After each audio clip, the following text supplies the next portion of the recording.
আমার রেডি হওয়া দেখে বুঝতেই পারছো যে আজকে যাচ্ছি আবার একটা বিয়ে বাড়ি অ্যাটেন্ড করতে। শীতকালে তোমরা কটা বিয়ে বাড়ি পেলে অবশ্যই কমেন্ট করে জানাও। আমি কিন্তু এই মাসে অলরেডি 4টি বিয়ে বাড়ি পেয়ে গেছি গাইস। বিপাশাকে বাড়ি ছাড়ার আগে বিপাশা খাচ্ছিল এখানে মাংসের চপ। এখন ওকে বাড়ি নামানোর পর আমি আর দাদা সোজা চলে গেছি বিয়ে বাড়িতে।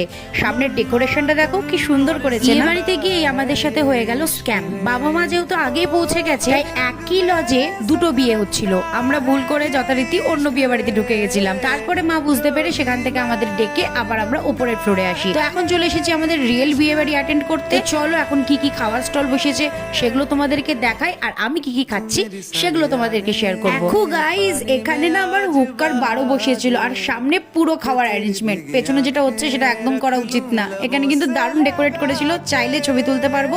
আর ভেতরেই দেখো এখানে ব্রাইড আর গ্রুম দাঁড়িয়ে। ফার্স্টে এখানে আমরা পেয়ে গেছি বেবি কর্ন, আর সাথে ছিল 2 রকমের চিকেন টিক্কা, যেটা আমার খুব একটা ভালো লাগে।